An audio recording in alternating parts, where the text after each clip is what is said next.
የአላህ ባሮች ሆይ ያለንበት ወር የረመዳን ወር ረመዳን ዱዓ መቅቡል የሚሆንበት ወር ዱዓና ጾም ዱዓና ረመዳን የተያያዙ ናቸው። ሁሌም ዱዓ ልናደርግ ይገባናል። ይበልጥ ደግሞ ረመዳን ላይ ዱዓ ልናበዛ ይገባናል።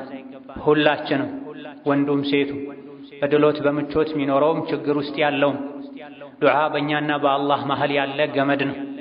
ያን ገመድ ልናቋርጠው ልንበጥሰው አይገባም። ዱዓ ኢስላም ላይ የላቀ ስፍራ አለ። አላህ ተባረከ ወተዓላ ስለ ጾም ያብራራ መሃል ላይ ስለ ዱዓ መናገሩ ረመዳን ጾም የዱዓ ጊዜ እንደሆነ ዱዓ መቅቡል የሚሆንበት ወቅት እንደሆነ በግልጽ ያሳያል ተብሏል። ዱዓ ብሎ ማለት ምንፈልገውን ነገር አላህ እንዲሰጠን ከምንጠላው ነገር አላህ እንዲጠብቀን መለመን መጠየቅ ማለት ነው።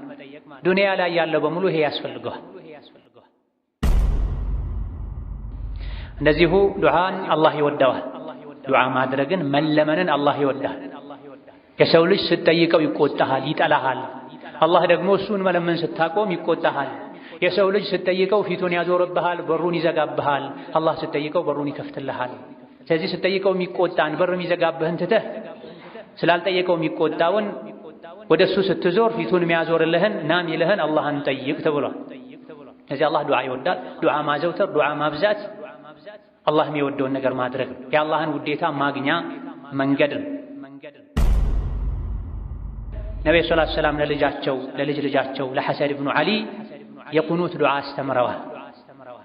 ይህ ዱዓ ረመዳን ላይ በየምሽቱ አሚን እንላለን ዱዓው ሲደረግ። ነገር ግን ትርጉሙን አውቀነው ሲሆን የተሻለ ነው። የዱዓ የቁኑት ዱዓን አላሁመ ህዲና ፊመን ሀደይት የሚለውን ዱዓ ብዙዎቻችን ተማሪ የሆኑ ሰዎች ካልሆኑ በስተቀር ትርጉሙ ምንድነው ብለው ጠይቀው ያወቁ ሰዎች ካልሆኑ በስተቀር ትርጉሙን አናውቅ። ዱዓ ልብ ላይ ተጽዕኖ እንዲያሳድር እንድናጣጥመው እርግጠኛ ሆነን እንድንለምንበት ከሚያደርጉ ነገሮች መሃል አንዱ ትርጉሙን ማወቅ ነው። ትርጉሙን የማያውቁትን ነገር ቃል ተጠቅሞ ዱዓ ሲደረግና ትርጉሙን የሚያውቁትን ቃል ተጠቅሞ ዱዓ ሲያደርጉ የልብ ሁኔታ ተመሳሳይ አይደለም። ከዚህ አጠር ባለ መልኩ የቁኑት ዱዓን ትርጉም እናያለን። ፈስአሉ አህለ ዚክሪ ኢን ኩንቱም ላ ተዕለሙን።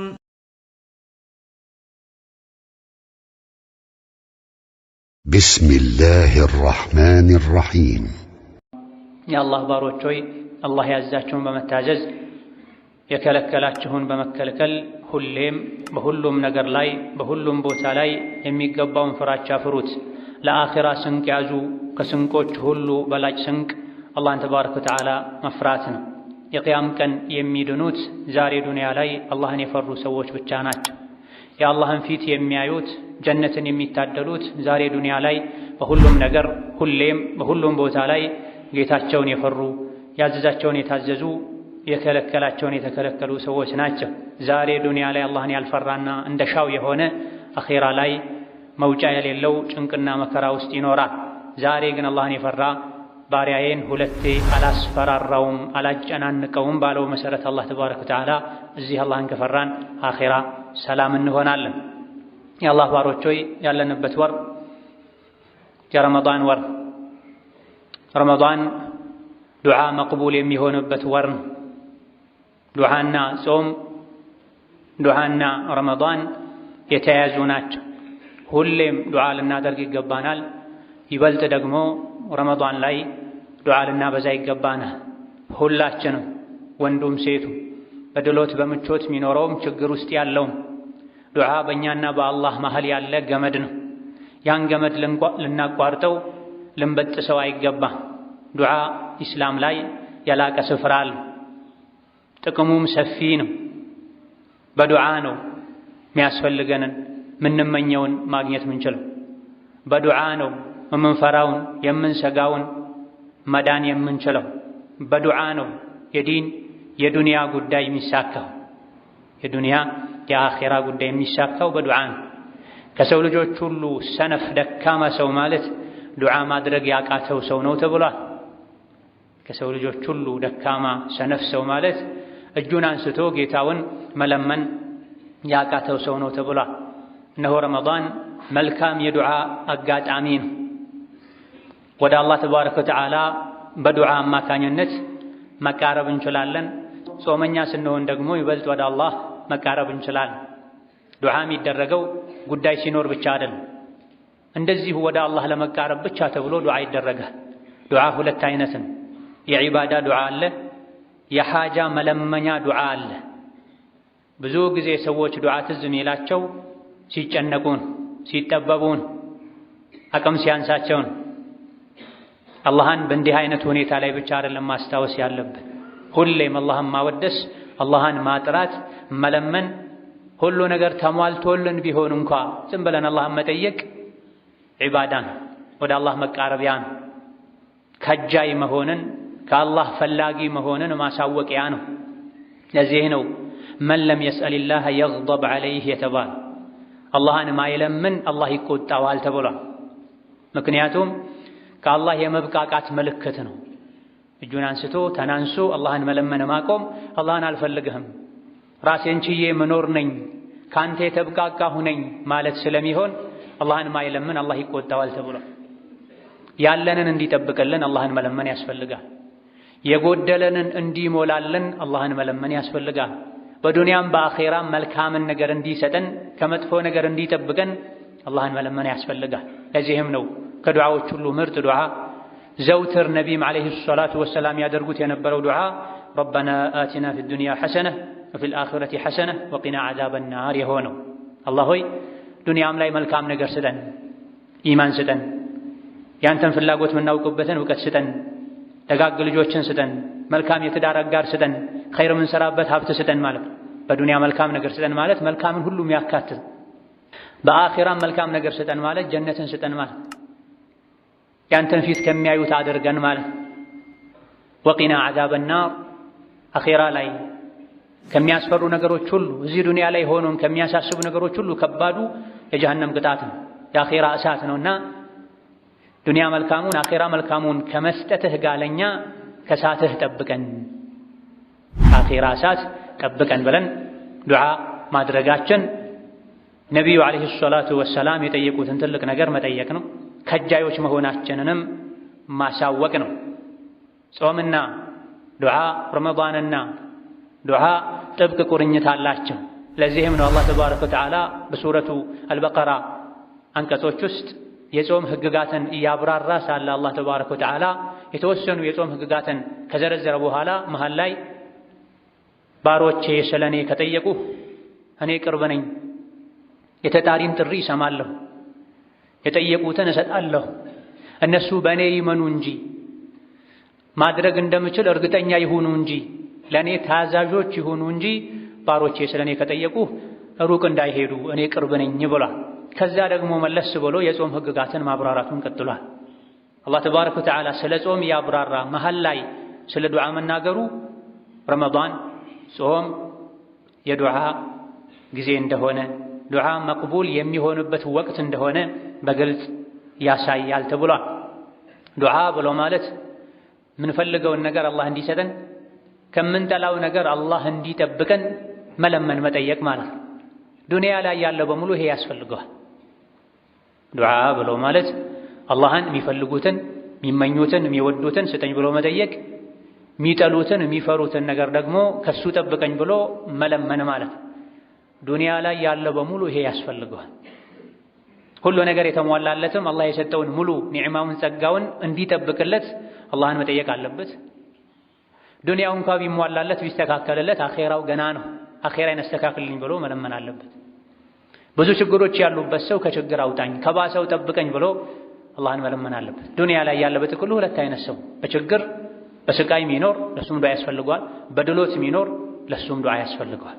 ዱዓ ማያስፈልገው ማንም የለም። ለዚህም ነው አላህ ተባረከ ወተዓላ ሱረቱ ጋፊር ላይ ስለ ዱዓ ተናግሮ ኢነ ለዚነ የስተክቢሩነ ዐን ዒባደቲ ሰየድኹሉነ ጀሀነመ ዳኺሪን ያለ፣ እኔን ከመለመን የሚኮሩ ተዋርደው ጀሀነም ይገባሉ ብሏል።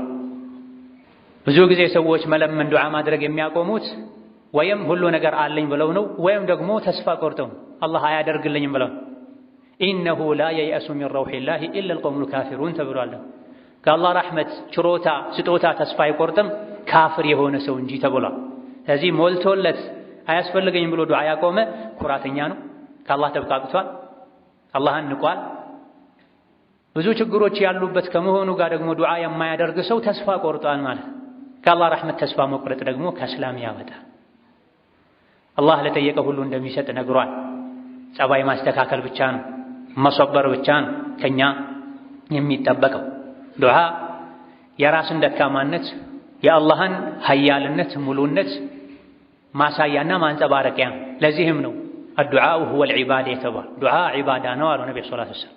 አዱዓኡ ዱዓ ማድረግ ሁወል ዒባዳ፣ ዒባዳ ማለት እሱ ነው። ምክንያቱም አንድ ሰው ዱዓ ሲያደርግ በመጀመሪያ ደረጃ የአላህን መኖር አምኖ ነው ዱዓ የሚያደርገው። አላህ መስጠት እንደሚችል አምኖ ነው ዱዓ የሚያደርገው። ያሰበውን የፈለገውን ሁሉ ማሳካት የሚችልበት አቅም ያለው ጌታ መሆኑን ተማምኖ ነው ዱዓ የሚያደርገው።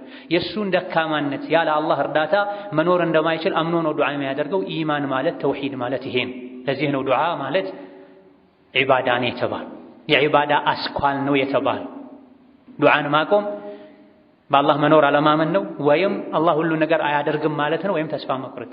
ከዚህ ወጥቶ ዘውትር ዱዓ ማድረግ ደግሞ የሙእምንነት ምልክት ነው። ዱዓ እጅግ በጣም ብዙ ትሩፋቶች አሉት፣ ፈዳኢሎች አሉት፣ ዱንያዊ አኼራዊ ጥቅሞች አሉት። ከዚህም አንዱ ዱዓ ወደ አላህ ያቃርባል። አላህን አንስተን እጃችን አንስተን አላህን በለመነን ቁጥር ወደ አላህ እየተቃረበ ነው፣ አላህን እያስታወስነው ነው። እሱን ከፍ ራሳችንን ዝቅ ያደረገን። ስለዚህ ዱዓ ባደረገን ቁጥር ጉዳያችን ቢሳካም ባይሳካም ወደ አላህ እንቃረባለን፣ ዒባዳ እናደርጋለን። እንደዚሁ ዱዓን አላህ ይወደዋል። ዱዓ ማድረግን መለመንን አላህ ይወዳል። የሰው ልጅ ስትጠይቀው ይቆጣሃል፣ ይጠላሃል። አላህ ደግሞ እሱን መለመን ስታቆም ይቆጣሃል። የሰው ልጅ ስትጠይቀው ፊቱን ያዞርብሃል፣ በሩን ይዘጋብሃል። አላህ ስትጠይቀው በሩን ይከፍትልሃል። ስለዚህ ስትጠይቀው የሚቆጣን በር የሚዘጋብህን ትተህ ስላልጠየቀው የሚቆጣውን ወደ እሱ ስትዞር ፊቱን የሚያዞርልህን ናም ይልህን አላህን ጠይቅ ተብሏል። ስለዚህ አላህ ዱዓ ይወዳል። ዱዓ ማዘውተር፣ ዱዓ ማብዛት አላህ የሚወደውን ነገር ማድረግ ነው። የአላህን ውዴታ ማግኛ መንገድ ነው።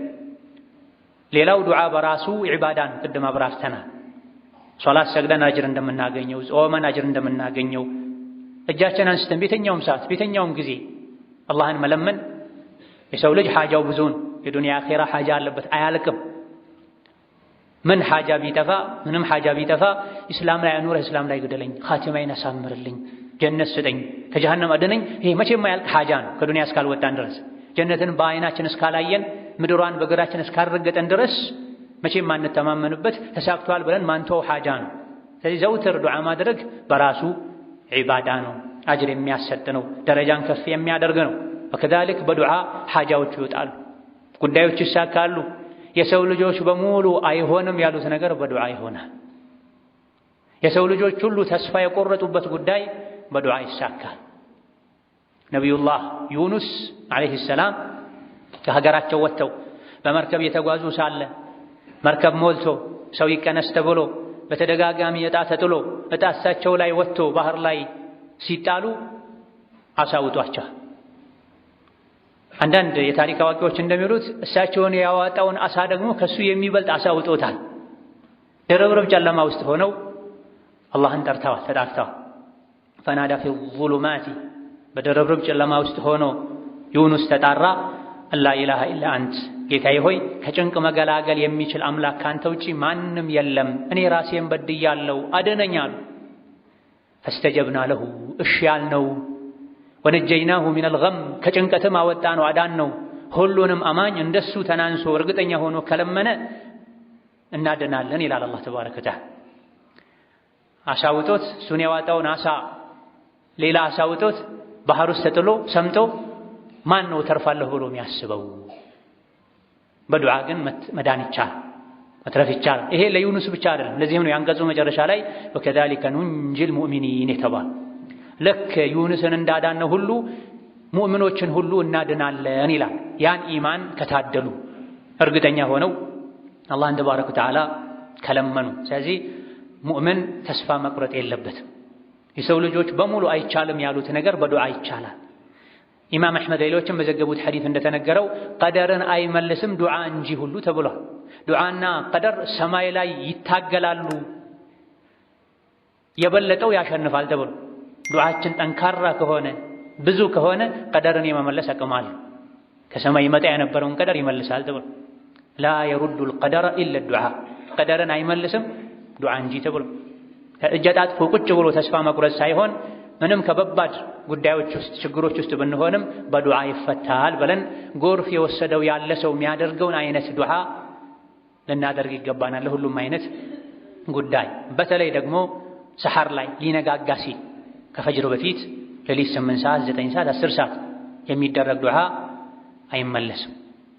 በተለይ ከንጹህ ልብ የመነጨ በኢማን በየቂን ከተሞላ ልብ የመነጨ አላህን ከሚታዘዝ አላህን ከሚፈራ አላህን ከሚያከብር ሰው ልብ የመነጨ ዱዓ ከሆነ በእንዲህ አይነቱ ዱዓና በዓርሽ መሃል ምንም ግርዶሽ የለም።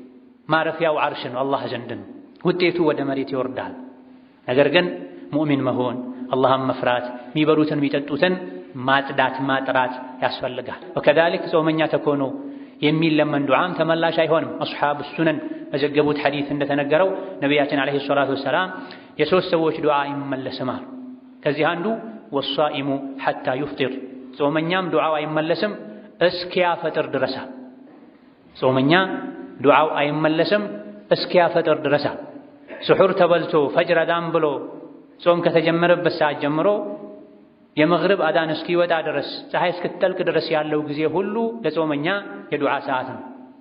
ቀኑን ሙሉ ተዘናግተን ውለን ማፍጠሪያ ደቂቃዎች ሲቃረቡ አይደለም በአንድ እጃችን ቴምር በአንድ እጃችን ዱዓ መያዝና ማድረግ ያለብን። ቀኑን ሙሉ ጾመኛ ከፈጅር ሰዓት ጀምሮ ከፈጅር ሶላት ጀምሮ በእያንዳንዱ ሶላት ውስጥ ከሶላቶች በኋላ በየግሉ በየመሃሉም እጅ አንስቶ እንደ ሁኔታው እንደ ቦታው ዱዓ ማድረግ። ዋናው በልብ አላህን ማስታወስ ነው። አፍ አውጥቶ ሓጃን ለአላህ መጠየቅ ነው። መግቢያዎችን ማድረግ መዝጊያውን ማሳመር። የዱዓ መግቢያው አላህን ማወደስ ነው። የዱዓ መዝጊያው አላህን ማወደስ ሶላዋት ማውረድ፣ መዝጊያውም መግቢያውም አላህን ማወደስና ሶላዋት ማውረድ። አላህ የሱን ምስጋና ተቀብሎ ሶላት ዐለ ነቢዩን ተቀብሎ በሁለቱ መሃል ያለውን ዱዓ እምቢ አይልም ተብሏል። አላህ ከሪም እሱን ስናመሰግን ይወዳል፣ ደስ ይለዋል። ነቢ ላይ ሶላዋት ስናወርድም እንደዚሁ የዱዓ መግቢያና መዝጊያ ላይ ያወረድነውን ሶላት ዐለ ነቢ ያቀረብነውን ምስጋና ተቀብሎ መሃል ላይ ያለውን የእኛን ሓጃ አይመልስም። ዱዓችን ሓጃችን እንዲመለስ የሚያደርግ ጥፋት ከሌለብን በስተቀር እምቢ ባዮች ካልሆነን በስተቀር። ወሀከዛ ዱዓ ከኢማን ጋር ከተውሂድ ጋር የተያያዘ ነው። ኢማናችንና ተውሂዳችን በጠነከረ ቁጥር ዱዓችን መቅቡል የመሆን እድሉ ከፍ ያለ ይሆናል። ኢማናችን ተውሂዳችን በደከመ ቁጥር ዱዓችን ቃል ብቻ ይሆናል። የሆነ ሆኖ ግን ደግሞ ደጋግሞ በር ያንኳኳ ምንም እንኳ ደካማ ሰው ቢሆን በር ይከፈትለታል ተብሏል። ዱዓ ማድረግ የሰማይን በር ማንኳኳት፣ የአላህን በር ማንኳኳት፣ እርዳታውን መጠየቅ ነው። ሓጃው ጥብቅ የሆነ ሰው ተመለሱ እንኳ ቢባል አልመለስም ብሎ በር ላይ ቆሞ ደግሞ ደጋግሞ ተስፋ ሳይቆርጥ ያንኳኳል። ከበድ ያለ ሓጃ አለብኝ የሚል ሰውም የአላህን በር ተስፋ ሳይቆርጥ ደግሞ ደጋግሞ ጸባዩን አሳምሮ ተመላልሶ ሊያንኳኳ ይገባዋል። ጸንቶ ያንኳኳ ይከፈትለታል። አላህን ትቶ ወደ ሌላ ቦታ መዞር አይገባም። ሰዎች ትንሽ ዱዓ አድርገው ሳይሳካላቸው ሲቀር ስንት የለመንኩት እሺ አላለኝም ይላሉ። ጠንቋይ ጋር ይሄዳሉ፣ ወደ ወንጀል ይሄዳሉ፣ ይፈተናሉ፣ ፈተናን ይወድቃሉ። አላህ ሁሌም ለሁሉም ሰው እንደጠየቀ ወዲያው ላይ ያደርግ ይችላል። ሁሌ ዘውትር የሚጠይቅ ሰው ከበድ ያለ ሓጃ ሲገጥመው ዱዓ ሲያደርግ ወዲያው አላህ ሓጃውን ሊያሳካለት ይችላል። ለዩኑስ እንዳደረገው ታሪክ ላይ እንደሚነገረው ዩኑስ ዱዓውን ሲያደርጉ መላኢኮች ይሄ ሁሌ የሚታወቅ ድምፅ ነው፣ ይሄ ሁሌ የሚሰማ ድምፅ ነው ብለው ለእርዳታ እንደተፋጠኑ እንደተቻኮሉ አላህን አስፈቅደው ተነግሯል። ነቢይም ዓለይሂ ሰላቱ ወሰላም የበድር ዘመቻ ቀን ላይ 300 አካባቢ ሶሐቦቻቸው ጋር ሆነው ከሺህ በላይ የሆኑ ሙሉ ትጥቅ ያላቸው ሙሽሪኮች ጋር ለፍልሚያ ተዘጋጅተው እጃቸውን አንስተው ዱዓ አድርገዋል። አላህ ተባረከ ወተዓላ ነስሩን አምጥቶላቸው ከሰማይ መላኢካ ወርዶ ከሙእሚኖች ጋር ተዋግቷል። ስለዚህ ኢማን ተውሂድ በጠነከረ ቁጥር አላህን ፈሪዎች በሆነን ቁጥር ዱዓችን ጠባይ ነው። በቀላቀለን ቁጥር ደግሞ አልፎ አልፎ ነው ዱዓችን ግቡን ሊመታ የሚችለው። አላህን ተባረከ ወተዓላ እርግጠኞች ሆነን ልንለምነው ዱዓ ደጋግመን ልናደርግ እንደሚያደርግልን እንደሚሰጠን ያለምንም ጥርጥር እርግጠኛ ሆነን ተለቅ አድርገን ልንጠይቀው ይገባል። ነብዩ ሰለላሁ ዐለይሂ ወሰለም አላህን ሲጠይቁት ከፈለክ አትበሉት ብለዋል። አላህ የሚያስገድደው የለም። ከፈለክ አድርግልኝ፣ ካልበዛ አድርግልኝ፣ እንደው በዛሁት አይባልም። አላህ የጠየቁትን ሁሉ ይሰጣል። እሱ ዘንድ ያለው አያልቅም። ከአላህ ጋር ያለንን ግንኙነት ማስተካከል ማሳመር ብቻ ነው የሚጠበቅብን። ለአንዳችሁ አላህ ተባረከ ወተዓላ ዱዓውን ይቀበለዋል እስካልቸኮለ ድረስም ብለዋል። ምን ማለት ነው መቸኮል ሲሏቸው ጠየቅኩት ምንም ያየሁት ነገር የለም እስካላለ ድረስ ብለዋል። እንደዚሁ ደግሞ እርግጠኞች ሆናችሁ ንቁዎች ሆናችሁ ዱዓ አድርጉ። አላህ ተባረከ ወተዓላ ዝንጉ ከሆነ ልብ ዱዓን አይቀበልም ብለዋል። ብዙ ሰዎች ዱዓ ሲያደርጉ የሚጫወቱ ይመስላል። ሰውነታቸውን ያከኩ ግራ ቀኝ እያዩ ዱዓ የሚያደርጉ ሰዎች አሉ። ለሰከንዶች ብቻ ዱዓ አድርገው ብድግ ብለው የሚሄዱ ሰዎች አሉ። እርግጠኛ ሆነ ልብህን ሰብሰብ አድርገህ ልብህንም ፊትህንም ወደ አላህ አዙረህ ያደረከው ዱዓ አላህ ዘንድ ተቀባይነትን ያገኛል። ወከዛልክ የዱዓን አደቦች መጠበቅ ያስፈልጋል። ብዙዎቻችን ዱዓ እናደርጋለን፣ የዱዓ አደብን ግን እናሟላ። ከዱዓ አደብ አንዱ ኢኽላስ ነው። አላህን ብቻ መለመን ነው። አላህንም ለምናለሁ፣ ነቢይንም ለምናለሁ፣ ሰይድና ጀይላኒንም ለምናለሁ፣ ሼኾችንም ወልዮችንም ለምናለሁ አይባል። ከቀላቀሉ ዱዓው የሰማይ በር አይከፈትለትም። አላህን ተባረከ ወተዓላ ብቻ ጥርት አድርጎ መለመን። ዱዓ ስናደርግም ሰው እንዲያየልን ዱዓ ያደርጋል ታደርጋለች እንድንባል ሳይሆን የራሴ ሓጃ ነው ከጌታዬ ጋር ብቻ ልነጋገር ብለን ዱዓ ማድረግ አለብን። ለዚህም ነው ነብዩ ሰለላሁ ዐለይሂ ወሰለም አዩ ዱዓኢ አስማዕ፣ ከዱዓዎች ሁሉ ይበልጥ አላህ ዘንድ የሚሰማ ተቀባይነት የሚያገኝ ዱዓ የቱ ነው ሲባሉ ሌሊት ላይ የሚደረግ ዱዓ ያሉት። ሌሊት ላይ የሰው ልጆች በተኙበት አላህ ወደ ቅርቡ ሰማይ ወርዶ ማነው የሚለምነኝ ምሰጠው፣ ማነው የሚታረቀኝ ምታረቀው የሚልበት ወቅት ላይ የሚደረግ ዱዓ እንደሆነ የተናገሩትም ዱዓው ምስጢራዊ በሆነ ቁጥር ለአላህ ብቻ ተብሎ የተደረገ በሆነ ቁጥር መቅቡልነቱ ሰፊ ሆና። ወከዛልክ ዱዓ ስናደርግ ከሐራም ምግብ ከሐራም ልብስ መራቅ አለብን። ምን በላው ሐራም ከሆነ፣ ምን ጠጣው ሐራም ከሆነ፣ ምን ለብሰው ሐራም ከሆነ፣ ምን ኖርበት ቤት ሐራም ከሆነ፣ ምን ነዳው መኪና በሐራም የመጣ ከሆነ ዱዓው ተቀባይነት ሊያገኝ አይችልም። ሌሎች የዱዓ ሙስተጃብነት ሰበቦች ቢሟሉም ምግባችን ካላጠራን፣ ሆዳችን ከሐራም ካልጠበቀን፣ ገላችንን በሐራም ከመሸፈን ከመልበስ ካልተጠነቀቀን እጅ አንስቶ ዱዓ ስላደረጉ ብቻ ጥቅም አይኖረው። በሁሉም ነገር አላህን መታዘዝ። ዱዓ ስናደርግ የአላህን መልካም ስሞችን እየጠራን በረሕመትህ ይሁንብህ እዘንልኝ፣ ራዚቅ ነህ ረዝቀኝ፣ መሃሪ ነህ ማረኝ እያለን መልካም ስሞቹን እያነሳን ተወሱል ማድረግ ዱዓው መቅቡል እንዲሆን ከሚያግዙ ነገሮች መሃል አንዱ ነው። ወከዛልክ ዱዓ መቅቡል የሚሆንባቸው ወቅቶች አሉ። ሁሌም አላህ ዱዓን ይሰማል።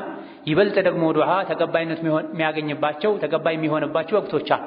የሌሊቱ መጨረሻ ላይ፣ ከሶላት በኋላ አተሕያቱን እንደጨረሰን ከማሰላመታችን በፊት አልያ ደግሞ አልፎ አልፎ በግላችንም ከፈርዱ ሶላት በኋላ ስጁድ ላይ ሆነን ጾመኛ ሆነን ሳናፈጥር በፊት መንገደኛ ሆነን ለወላጆቻችን ደግ ከሆነን ወላጆቻችን እንዲያደርጉልን የጠየቅናቸው ዱዓ ምንጊዜም ኸይር ስራ ከሰራን በኋላ የሚደረግ ዱዓ ኢላ አኺሪሂ ከጊዜም ከሁኔታም አንፃር ከቦታም አንፃር ዱዓን ይበልጥ መቅቡል የሚያደርጉ አጋጣሚዎች አሉ። እነዚህን ጠብቆ ማድረግ ነው።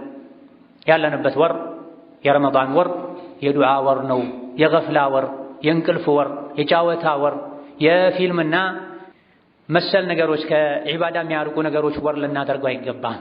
እጃችን አንስተን ረዘም ላለ ሰዓት አላህን ልንለምነው፣ ስጁድ ተደፍተን ረዘም ላለ ሰዓት አላህን ተባረከ ወተዓላ ልንጠይቀው ይገባናል። አዑዙ ቢላሂ ሚነ ሸይጧኒ ረጂም ወኢዛ ሰአለከ ዒባዲ ዐኒ ፈኢኒ ቀሪቡን ኡጂቡ ደዕወተ ዳዒ ኢዛ ደዓን ፈልየስተጂቡ ሊ ወልዩእሚኑ ቢ ለዐለሁም የርሹዱን። ባረከላሁ ሊ ወለኩም ፊልቁርአኒል ዐዚም ወነፈዐኒ ወኢያኩም ቢማ ፊሂ ሚነል አያቲ ወዚክሪል ሐኪም አቁሉ ቀውሊ ሃዛ ወአስተግፊሩላህ ሊ ወለኩም ወሊሳኢሪል ሙስሊሚነ ሚን ኩሊ ዘንቢን ወኸጢአ ፈስተግፊሩሁ ኢነሁ ሁወል ገፉሩር ረሒም ወልበሩል ከሪም። አስተግፊሩላህል ዐዚም። الحمد لله حق حمده والصلاة والسلام على نبيه وعبده وعلى آله وصحبه وجنده وسلم تسليما كثيرا. أما بعد كدعاء كل بلاج تمراج دعاء يا قرآن دعاء يا نبي عليه الصلاة والسلام دعاء يا ليلوች ነቢያት دعاء يا صحابዎችና የደጋግ የሷሊሖች دعاء دعاء ስናደርግ ከራሳችን የገጣጠመን ከምናደርግ ወይም ደግሞ ከጊዜ በኋላ የመጡ ሰዎች ገጣጥመው ያደረጉትን ዱዓ ከምናደርግ የቁርአን ዱዓዎችን ማድረግ የነቢዩ ዓለይሂ ሰላቱ ወሰላም ዱዓዎችን ማድረግ ሌሎች ነቢዮች ሙሳ፣ ኢብራሂም፣ ኑህ፣ ዩኑስ ዓለይሂሙ ሰላም አጅመዒን ያደረጉትን ዱዓ ማድረግ ከዛ በኋላም የነቢያት ተማሪ የሆኑ ሷሊሖች ደጋጎች ያደረጉትን ዱዓ ማድረግ ዱዓው መቅቡል እንዲሆን ከሚያግዙ ነገሮች መሃል አንዱ ነው። ነገር ግን ያ አብደላህ ወያ አመተላህ የዱዓ ቃላቶች ስለተመረጡ ዱዓ መቅቡል አይሆንም። ዋናው ልብን ማስተካከል ለአላህ ታዛዥ መሆን ነው። ውስጣችን ለአላህ ታዛዥ ከሆነ አካላቶቻችን ወደ ሐራም ማይንቀሳቀሱ ከሆነ ከሐራም የሚጠበቁ ከሆነ የልባችን ሓጃ አውቆ እንኳ አላህ ራሱ ሊያደርግልን ይችላል። ምክንያቱም የተግባር ዱዓ የሚባል ነገር አለ። ሶላትን በወቅቱ መስገድ የተግባር ዱዓ ነው። ሶላት መሰግደው አንተ ስላዘዝከኝ ነው። ሶላት ስሰግድ ብዙ ነገር እንደምታስተካክልልኝ ስለማውቅ ነው። ሐጅ ማደርገው፣ ዑምራ ማደርገው፣ ሰደቃ መሰጠው፣ ከሐራም መርቀው ወደ አንተ ለመቃረብ ነው። ዱንያ አኺራ እንድታስተካክልልኝ ነው ብሎ ማለት ነው። ዱዓ የተግባር አለ፣ የቃል አለ። የቃል ዱዓ እጅ አንስተን ምን ለምነው ነው። የተግባር ዱዓ የአላህን ውዴታ ጀነቱን ምህረቱን ለማግኘት የምናደርገው ዒባዳ። ስለዚህ አንድ ሰው አላህ ያዘውን ከታዘዘ የከለከለውን ከተከለከለ የተግባር ዱዓ አድርጓል። አላህ ይጠብቀዋል፣ የሚያስፈልገውን ይሰጠዋል። በቃል መጠየቁ ተጨማሪ ነው የሚሆነው። የልቤን አላህ ያውቃል ብላችሁ ዝም አትበሉ፣ ጠይቁ ተብለዋል። ነገር ግን አካላችን አላህን ካልታዘዘ ራቅ ካለው ነገር ካራቀ ግንኙነታችን ከአላህ ጋር ከተበላሸ ምርጥ ቃላቶችን ሐፍበን የቁርአን የሐዲስ ዱዓዎችን ሸምድደን ዱዓ ብናደርግ እንኳ ቃሉ አይደለም ከሰማይ ሓጃችንን ወደ መሬት የሚያወርደው። ልብ ሲስተካከል ከዛ በኋላ ከዚህ በተጨማሪ መልካም ዱዓዎችን የቁርአን የሐዲስ ዱዓዎችን ስናደርግ ነው። እነሆ ከነቢዩ ዓለይሂ ሰላቱ ወሰላም የተገኙ ዱዓዎች አሉ። ራሳቸው ዘውትር ያደርጓቸው የነበሩ ዱዓዎች፣ ራሳቸው ሲያደርጓቸው የነበሩ አድርጉ ብለው ለአንዳንድ ቤተሰባቸው፣ ሰሓቦቻቸው፣ ተማሪዎቻቸው ያስተማሩ። አይሻን ረዲየላሁ ዐንሃ ለይለተል ቀድር መቼ እንደሆነ ባውቅ ቢገጥመኝ ምን ብዬ ዱዓ ላድርግ ብለው ጠይቀዋቸው አላሁመ ኢነከ ዐፉውን ቱሒቡል ዐፍወ ፈዕፉ ዐና ብለዋቸዋል። ምርጥ ዱዓ ነው ማለት ነቢ ለቤተሰብ ያስተማሩ ዱዓ ነው። እኛም ይሄን ልናደርግ ይገባል። አጎታቸው ዓባስ ለነቢዩ ሰለላሁ ዐለይሂ ወሰለም ጥሩ ዱዓ አስተምረኝ ብለው በጠየቋቸው ጊዜ ዓባስ ሆይ የነቢ አጎት ሆይ አላህን በዱንያም በአኺራ ዓፊያን ጠይቀው፣ ደህንነትን ጠይቀው፣ ሰላምን ጠይቀው። ሶስት የተመላለሱ ዓባስ ጥሩ ዱዓ ነው የምጠይቅህ፣ ሰፋ ያለ ዱዓ ነው የምጠይቅህ የሚሉ ይመስላል። ደጋግሞ ሲመጡባቸው አንተ ዓባስ የነቢ አጎት ሆይ አላህን በዱንያም በአኺራም ይቅርታን ጠይቀው፣ ደህንነትን ጠይቀው፣ ዓፊያን ጠይቀው። በዱንያ ዓፊያ ካደረገህ ከአካላዊ ከስጋዊ ህመሞችም ትድናለህ፣ ከመንፈሳዊ ከኩፍር ከሽርክ ከወንጀልም ትድናለህ። በዱንያ በአኺራ አላህ አፍ ካለህ ማንም ምንም ጥቃት ሊያደርስብህ አይችልም የሚል አይነት መልስ ሰጥተዋል። ወከዛሊክ ረመዳን ላይ ብዙ ጊዜ የሚደረግ ረመዳን ላይ ሁሌ የሚደረግ ዓመቱ ሙሉ ደግሞ አላህ ወፍቆት ዊትር የሚሰግድ ሰው የሚያደርገው ዱዓ አለ። ዱዓ አልቁኑት ይባላል። አልኢማሙ አሕመድ፣ አቡ ዳውድ፣ ትርሚዚ ሌሎችም የዘገቡትና ሐሰን ያሉት በርካታ ዑለሞች ሶሒህ ያሉት ሐዲስ ላይ ነብዩ ሰለላሁ ዐለይሂ ወሰለም ለልጅ ልጃቸው ለሐሰን ኢብኑ ዓሊ የቁኑት ዱዓ አስተምረዋል። ይህ ዱዓ ረመዳን ላይ በየምሽቱ አሚን እንላለን ዱዓው ሲደረግ። ነገር ግን ትርጉሙን አውቀ ነው ሲሆን የተሻለ ነው። የዱዓ የቁኑት ዱዓን አላሁመ ህዲና ፊመን ሀደይት የሚለውን ዱዓ ብዙዎቻችን ተማሪ የሆኑ ሰዎች ካልሆኑ በስተቀር ትርጉሙ ምንድን ነው ብለው ጠይቀው ያወቁ ሰዎች ካልሆኑ በስተቀር ትርጉሙን አናውቅ። ዱዓ ልብ ላይ ተጽዕኖ እንዲያሳድር እንድናጣጥመው እርግጠኛ ሆነን እንድንለምንበት ከሚያደርጉ ነገሮች መሃል አንዱ ትርጉሙን ማወቅ ነው። ትርጉሙን የማያውቁትን ነገር ቃል ተጠቅሞ ዱዓ ሲደረግና ትርጉሙን የሚያውቁትን ቃል ተጠቅሞ ዱዓ ሲያደርጉ የልብ ሁኔታ ተመሳሳይ አይደለም። ከዚህ አጠር ባለ መልኩ የቁኑት ዱዓን ትርጉም እናያለን። ረመዳን ላይ የሚሆን ከኢማም ኋላ ሆነን አሚን ስንል ዓመቱን ሙሉ ውትር ስንሰግድም ዱዓውን ትርጉሙን አውቀን አጣጥመን እንድናደርግ ትርጉሙን ማወቅ ይጠበቅብናል። አላሁመ ህዲና ፊመን ሀደይት ወዓፊና ፊመን ዓፈይት ወተወለና ፊመን ተወለይት ኢላ አኺሪህ ሁሌ የምንሰማው ዱዓ ነው። አላሁመ ህዲና አላህ ሆይ ምራን። ብቻውን የሚሰግድ ሰው አላሁመ ህዲኒ ፊመን ሀደይት ይላል።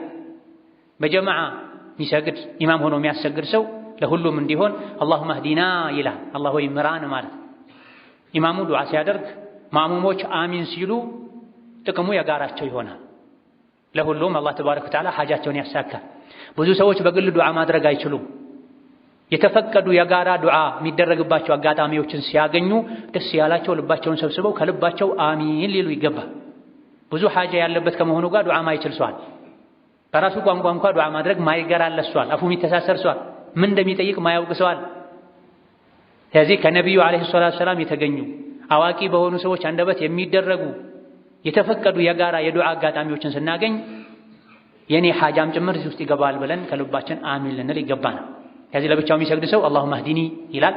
በጋራ ከሆነ አላሁመ ህዲና ፊመን ሀዲት ይባላል። አላህ ሆይ ከመራሃቸው ሰዎች ጋር ምራኝ፣ ካቃናሃቸው ሰዎች ጋር አቃናኝ፣ የሰጠኸኝን መቃናት ጽኑ አድርግልኝ ያዝለቀቅ እንዳላደርግ፣ የጎደለኝ ደግሞ መቃናት ካለ እስከ መጨረሻው አቃናኝ፣ ትክክለኛ ሰው አድርገኝ፣ ወደ ጀነት የሚወስደውን መንገድ አሳየኝ፣ እዛ ላይም አጽናኝ ካንተ ጋር እስክገናኝ ድረስ ማለት ፊመን ሀደይት ከመራሃቸው ሰዎች ጋር የሚለው ተወሱል አለበት። ምን ማለት ነው? ብዙ ሰዎችን መርተሃል፣ ነብዮችን መርተሃል፣ ሷሊሖችን መርተሃል፣ ስዲቆችን መርተሃል፣ ሱሐቦችን መርተሃል። እነሱን መምራት እንደቻልከው እኔንም መምራት ትችላለህና እነሱ እንደመራኸው እባክህ እኔንም ምራኝ ማለት ነው። በአላህ ስራ ተወሱል ማድረግ አለበት። ቀደም ሲል ዱዓ መቅቡል ከሚያደርጉ ነገሮች መሃል አንዱ አላህን በመልካም ስሞቹ መለመን ነው ብለናል። በመልካም ተግባራቶቹ መለመን ይቻላል። አላህ ይመራል፣ ሃዲ ነው። ወኢነላህ ለሃዲ ለዚነ አመኑ አማኞችን አላህ ይመራል ተብሏል። ከአላህ ስም ባህሪ አንዱ አልሃዲ ነው። ደጋግባሮችህን እንደመራህ እኔንም ምራኝ መምራት ትችላለህና ማለት ነው። ውስጡ ላይ ተወሱል አለበት። ለሁላችንም ሂዳያ ያስፈልገናል። ጀነት እስክንገባ ድረስ ሂዳያ ያስፈልገናል። ሂዳያን አላህ የሰጠው ሰው ጽናት እንዲሰጠው እንዲጨምርለት ነው ይሄን ዱዓ የሚያደርገው። ሶላትም ላይ ቢሆን በየቀኑ ኢህዲነ ሲራጠል ሙስተቂም የምንለው ለዚህ ነው። ጭራሽ ሂዳያ የሌለው ሰው አላህ እንዲመራው፣ መጠነኛ ሂዳያ ያለው ሰው የተሟላ ሂዳያ እንዲሰጠው ይሄ ዱዓ ያስፈልገናል። ስለዚህ በየቀኑ አላሁመ ህዲኒ ፊመን ሀደይት ኢህዲና ፊመን ሀደይት በተባለ ቁጥር ይሄ ማዕና ውስጣችን ላይ ያስተዋለን ሊሆን ይገባዋል። ወዓፊኒ ፊመን ዓፈይት ዓፊያ ካደረካቸው ሰዎች እኔንም ዓፊያ አድርገኝ ማለት። ዓፊያው ስጋዊም ነው መንፈሳዊም ነው። ከተለያዩ በሽታዎች ጠብቀኝ ማለት፣ ያለውንም በሽታ አንሳለኝ ማለት። ሌላው ደግሞ መንፈሳዊ ከኩፍር ከሽርክ ከወንጀል ጠብቀኝ ማለት፣ ከስሜት ጠብቀኝ ማለት፣ ዲንን ከሚያስለቅቅ ብዥታ ፊትና ጠብቀኝ ማለት። በዱንያ ከኩፍር ከወንጀል በአኼራ ደግሞ ከሰዓት ጠብቀኝ አድነኝ ማለት። ወተወለኒ ፊመን ተወለይት አንተ ካቀረብካቸው ሰዎች ጋር እኔንም አቅርበኝ፣ ወደ አንተ ቅርብ ከሆኑ ባሮችህ አድርገኝ። አንተ ከረዳሃቸው ባሮችህ ጋር እርዳኝ። ሁለት ትርጉም ነው ያለ። ተወለኒ ፊመን ተወለይት ካቀረብካቸው ባሮችህ ጋር ወደ አንተ ቅርብ አድርገኝ፣ ካንተ አታርቀኝ። ካንተ የራቀ ሸይጣን ይጫወትበታል። ካንተ ቅርብ የሆነ ባንተ ይጠበቃልና ወደ አንተ አቅርበኝ ማለት። ከዚህ በተጨማሪ ደግሞ ወተወለኒ ፊመን ተወለይት አንተ ረዳቱ ወዳጁ አጋዡ ከሆንክ ሰው አድርገኝ፣ አንተ እርዳኝ፣ አንተ ደግፈኝ። የዱንያ የአኼራ ጉዳይን አንተ ኃላፊነት ወስደህ አስተካክልልኝ ማለት ነው። ወልይ ማለት ኃላፊ ማለት ነው በአንድ ትርጉሙ። የኔ ኃላፊ አንተ ሁን ማለት ነው። ዱንያዬን አኼራዬን አስተካክልልኝ፣ እርዳኝ፣ አቅርበኝ፣ ጠብቀኝ ማለት ነው። ወባሪክ ሊ ፊማ አዕጠይት የሰጠኸኝን ነገር ሁሉ በረካ አድርግልኝ፣ አብዛልኝ ማለት ነው። ቃላቶቹ በሙሉ ትልልቅ ማዕና ያላቸው የሁላችንም ህይወት የሚመለከቱ ቃላቶች ናቸው። ወባሪክ ሊ በረካ አድርግልኝ፣ አብዛልኝ፣ ፊማ አዕጠይት የሰጠኸኝን መልካም ነገር ሁሉ። እውቀት ሰጥተኸኛል፣ እውቀቴን ጠቃሚ አድርገው፣ ቋሚ አድርገው፣ አብዛልኝ። ገንዘብ ሰጥተኸኛል፣ ገንዘቤን አብዛልኝ፣ ጠቃሚ አድርግልኝ። ልጅ ሰጥተኸኛል፣ ልጆቼን ጠቃሚ አድርግልኝ፣ ቋሚ አድርግልኝ፣ አብዛልኝ። የትዳር አጋር ሰጥተኸኛል፣ ከትዳር አጋር የማገኘውን መልካም ነገር ቋሚ አድርግልኝ፣ አብዛልኝ ማለት። በረካ ማለት ቋሚና የበዛ መልካም ነገር ማለት ነው። በረካ ብሎ ማለት የበዛ ቋሚ መልካም ነገር ማለት። የሰጠኸኝ ነገር ሁሉ የተባረከ አድርግልኝ፣ ከሰጠኸኝ ነገር ሁሉ ክፋት፣ ሸር ጠብቀኝ ማለት ነው። ወቂኒ ሸረ ማ ቀضይት አንተ ከወሰንከው ውሳኔ ሁሉ ክፋቱ ጠብቀኝ። አላህ የወሰነው ነገር ሁሉ በመሰረቱ ኸይር ነው። የሰው ልጆች ላይ ሲደርስ ግን ኸይር ሊሆንም ላይሆንም ይችላል። መታመም በራሱ ኸይር አይደለም። ሲታመም የሰው ልጅ ተስፋ ይቆርጣል፣ ይበሳጫል። ሲደሃይ ሲያጣ ተስፋ ይቆርጣል፣ ይበሳጫል፣ ኩፍር ውስጥ ይገባል፣ ወንጀል ውስጥ ይገባል። ስለዚህ መታመምም ይሁን መደህየት የአላህ ቀደር ነው። ከዚህ መጥፎ ቀደር ክፋቱ ጠብቀኝ ማለት ነው። አላህ የቀደረው ሁሉ ኸይር ከመሆኑ ጋር እኛ ጋር ሲመጣ አያያዙ አስተነጋገዱ ሸር ሊያደርገው ስለሚችል ከወሰንካቸው ነገሮች ሁሉ ክፋታቸው አንተ ጠብቀኝ፣ መልካም መልካሙን ቀደርልኝ ማለት። ከዛ አስከትሎ ኢነከ ተቅዲ ወላ ዩቅዳ ዐለይካ መልካም መልካሙን ወስንልኝ፣ እኔ ህይወት ላይ ከተወሰኑ መጥፎ ቀደሮች ክፋታቸው ጠብቀኝ። አንተ ነህና የምትወስነው፣ አንተ ላይ የሚወስን ማንም የለም። አላህ ይወስናል እንጂ እሱ ላይ የሚወሰን እሱ ላይ መወሰን የሚችል ማንም የለም። ስለዚህ ጥሩን ወስንልኝ፣ ህይወቴ ላይ መጥፎ ነገር ከቀደርክም ከደረሰብኝም ደግሞ ከክፋቱ ጠበቀኝ፣ ሶብር እንዳደርግ አግዘኝ ማለት ነው። ኢነሁ ላ የድሉ መን ዋለይት፣ አንተ የወደድከው የደገፍከው ያቀረብከው አይዋረድም። ወላ የዒዙ መን ዓደይት፣ አንተ የጠላኸው ጠላትህ ያደረግከው ደግሞ መቼም አይከብርም አይልቅማ። የአላህ ወዳጅ የአላህ ወልይ የሆነ ሰው አላህ ያከብረዋል። የአላህ ጠላት የሆነ ህጉን ሚጥስ አላህን የሚያመጽ አላህ ያዋርደዋል። አላህ የረዳው ማንም ሊያዋርደው ሊጥለው ዝቅ ሊያደርገው አይችልም። አላህ ደግሞ ዝቅ ያደረገው ማንም ከፍ ሊያደርገው አይችልም። ኢነሁ ላ የድሉ መን ዋለይት፣ አንተ ያቀረብከው የጠበቅከው የረዳኸው አይዋረድም፣ መቼም አያፍርም አይከስርም። አንተ ደግሞ እምቢ ስላለህ ጠላትህ ያደረግከው የናቅከው በምንም ሊከብር አይችልም። ተባረክተ ረበና ወተዓለይት፣ ተባረክት ኸይርህ በዛ ሰፋ። ዱንያ ላይ የሚታይ ኸይር ሁሉ የአላህን፣ አኼራ ላይ የሚኖር ያለ ኸይር ሁሉ የአላህን። ያንተ ስም ሲወሳ ሁሉ ነገር በረካ ይሆናል፣ ይበዛል፣ ይዘወትራል። ተባረክተ ረበና ወተዓለይት፣ ከፍ አልክ። ራሱ አላህ ተባረከ ወተዓላ ከፍ ያለ ነው፣ ከዓርሽ በላይ ነው ያለው። ቁርአን ላይ እንደተነገረው ሐዲስ ላይ እንደተነገረው ክብሩም ከፍ ያለ ነው። ከፍ እንዳልከው ከፍ አድርገኝ የሚል ማዕና አለ። ይሄን ዱዓ ከማድረግ በፊት ከፊቱ አላህን ማወደስ፣ ከዛ በኋላም በቁርአን በሐዲስ የተገኙ የተወሰኑ ዱዓዎችን መጨመር ችግር የለው። የቁኑት ዱዓ ግን ከነቢ የተገኘው ያስተማሩት ለልጅ ልጃቸው ይሄን ሳይረዝም የተወሰነ ዱዓ መጨመር ችግር የለው። ዱዓው የሚደረገው አልፎ አልፎ ቢሆን መልካም ነው። ሁሌም ከተራዊህ ሶላት መጨረሻ ላይ ቁኑት ማድረግ አግባብ አይደለም ተብሏል ከነብዩ ሰለላሁ ዐለይሂ ወሰለም ስላልተገኘ። ስለዚህ አንዳንዴ ማድረግ አንዳንዴ ቁኑትን መተው፣ በስጁድ መካስ፣ በግል ዱዓ መካስ ተመራጭ ነው።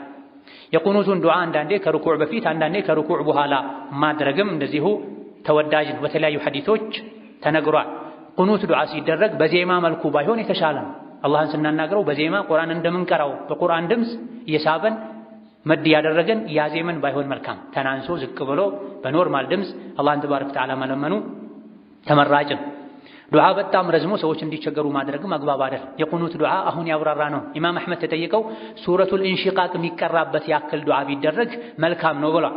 በጣም ረዝሞ ሰዎች እንዲቸገሩ መደረግ የለበትም። ዱዓው ቃሉ መብዛቱ ሳይሆን የዱዓው መልእክት ነው እና አጠር ያሉ ከቁርአን ከሐዲስ የተወሰዱ የዱንያ የአኼራ መልካምን ነገር የያዙ ዱዓዎችን ማድረጉ መልካም ነው። በመጨረሻም የቁኑት ዱዓ ሲደረግ ሁሉም ቃሎች ላይ አሚን አይባል። ብዙ ጊዜ ሰዎች ከመጀመሪያ እስከ መጨረሻ አሚን አሚን ነው የሚሉት። የተወሰኑ ዱዓዎች ላይ ነው ቃላቶች ላይ አሚን የሚባል። አላሁመ ህዲኒ ፊመን ሀደይት አሚን ይባል። ወዓፊኒ ፊመን ዓፈይት አሚን። ወተወለኒ ፊመን ተወለይት አሚን። ወባሪክ ሊ ፊማ አዕጠይት አሚን። ወቂኒ ሸረ ማ ቀضይት አሚን። ፈኢነከ ተቅዲ ወላ ዩቅዳ ዐለይክ አሚን አይባል። አንተ ትወስናለህ አይወሰንብህም፣ ትፈርዳለህ አይፈረድብህም። አሽሀዱ ወይም ሱብሓነከ ነው የሚባል። ፈኢነከ ተቅዲ ወላ ዩቅዳ ዐለይክ ኢነሁ ላ የድሉ መን ዋለይት አሚን አይባል። አሽሀዱ ወይም ሱብሓነክ ነው የሚባል። ከዛ በኋላ ያሉት ሁሉ የአላህን ባህሪ የሚገልጹ አላህን የሚያደንቁ ስለሆኑ አላህ ሲደነቅ አሚን ሳይሆን የምንለው ሱብሓነክ በውስጣችን ሳንረብሽ ሱብሓነክ አሽሀድ ወይም ዝም ልንል ነው የሚገባ። ثم صلوا وسلموا على البشير النذير والسراج المنير فقد أمركم بذلك ربكم قائلا إن الله وملائكته يصلون على النبي يا أيها الذين آمنوا صلوا عليه وسلموا تسليما اللهم صل وسلم وبارك على عبدك ورسولك محمد وعلى آله وأصحابه وأتباعه وسلم تسليما كثيرا اللهم أعز الإسلام والمسلمين وأذل الشرك والمشركين ودمر أعداءك أعداء الدين اللهم اجعل هذا البلد آمنا مطمئنا وسائر بلاد المسلمين اللهم آمنا في دورنا وأوطاننا ولا تسلط علينا بذنوبنا من لا يخافك فينا ولا يرحمنا ربنا آتنا في الدنيا حسنة وفي الآخرة حسنة وقنا عذاب النار ربنا آتنا في الدنيا حسنة وفي الآخرة حسنة وقنا عذاب النار ربنا آتنا في الدنيا حسنة وفي الآخرة حسنة وقنا عذاب النار اللهم أعنا على ذكرك وشكرك وحسن عبادتك اللهم اجعلنا هداة مهتدين غير ضالين ولا مضلين اللهم فرج هم المهمومين ونفس كرب المكروبين واقض الدين عن المدينين واشف مرضنا ومرضانا ومرضى المسلمين اللهم من كان منا أيما فارزقه زوجا صالحا ومن كان منا مدينا فاقض عنه دينه ومن كان منا عقيما فارزقه ذرية طيبة يا سميع الدعاء ربنا اغفر لنا ولوالدينا ولمشايخنا ولجميع المسلمين آمين والحمد لله رب العالمين.